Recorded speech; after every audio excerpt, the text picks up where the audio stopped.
fire whoever the cinematographer is on this season of the X-Files.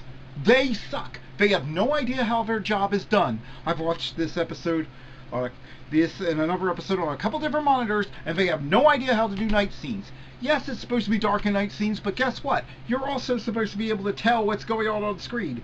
Thanks to the horrible cinematography, I can't begin to tell you what happens at the end of this episode. All I know is that our heroes fall into some sort of trap that I'm not sure what it is. There's then some sound effects, some grunting, and then they're okay. And nothing is explained because they don't use dialogue to tell you what's happening in this. And you can't see a blooming thing in this whole mess. It's just insane. It's insanely bad. It is the worst cinematography I have ever seen in anything in my life. And yes, I'm counting The Room in that list. Just in case you were wondering, this is bottom of the barrel stuff. Little kids making movies with their dad's camcorder don't have lighting this bad.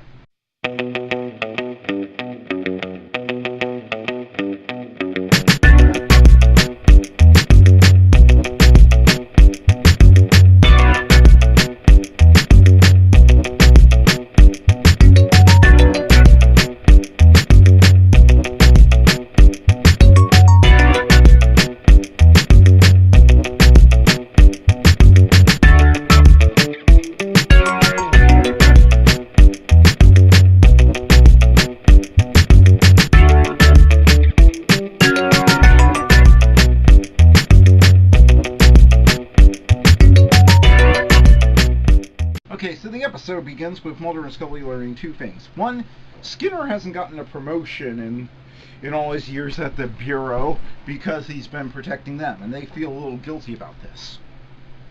Why, when it's clear Skinner has put them and their son in jeopardy this season?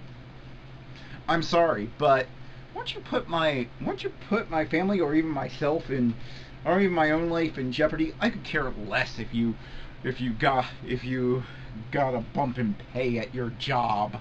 I'm sorry, but that's one of those things that I don't consider the two equal. The two don't cancel each other out in my book. All I can say is Mulder and Scully are very big people for Carrie, and Skinner has disappeared.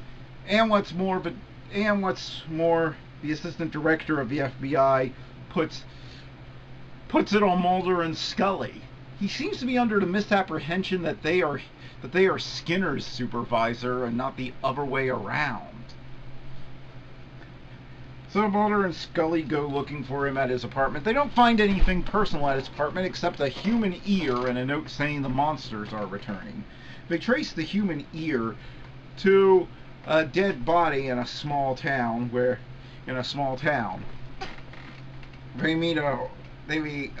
they meet a homeless guy who's babbling insanely, and they find out that people have been losing teeth in this town, and there are rumors about a monster in the woods killing people.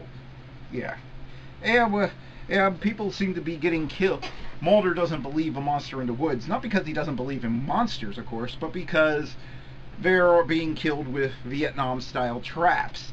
And when a second guy dies, they figure out what the homeless man was babbling about, and it's the nicknames of a bunch of guys from Skinner's unit in Nam. And then when Skinner is spotted by a hunting camera at the scene of one of the murders, he becomes the prime suspect.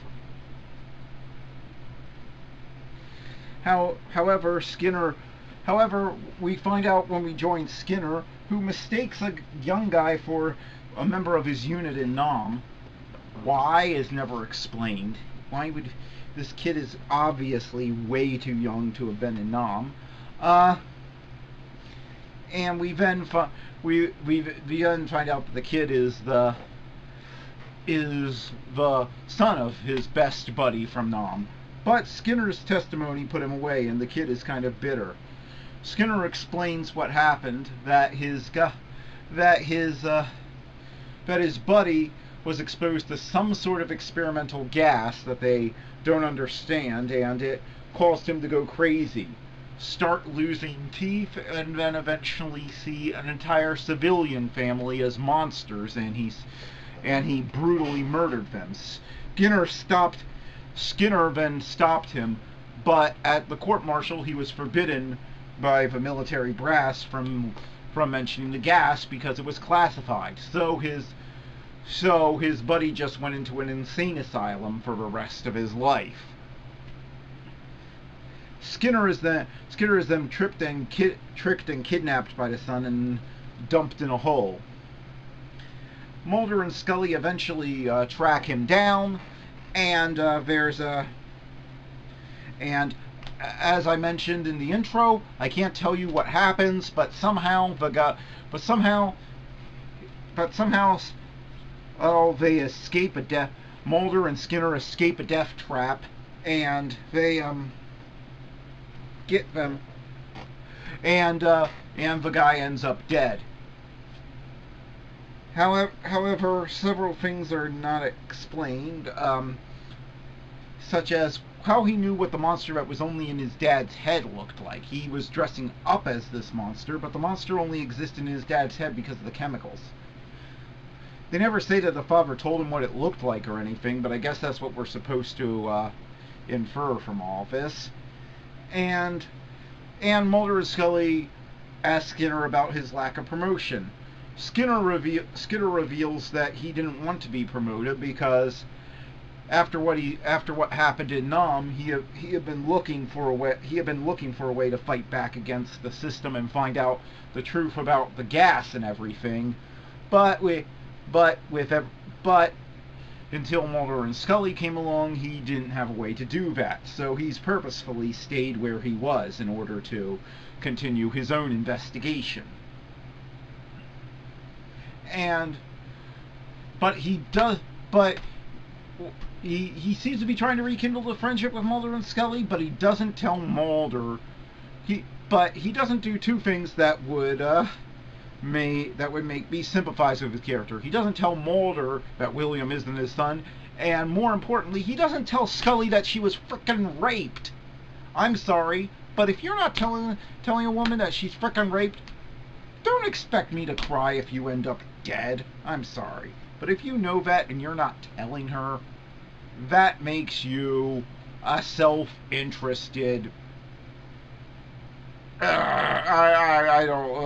not going to say it. I don't want to say what he is.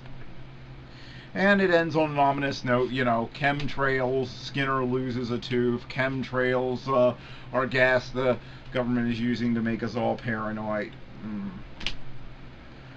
All in all, this is a pretty below average episode of the X-Files. There was some conspiracy stuff in it, but everybody acts stupider than normal.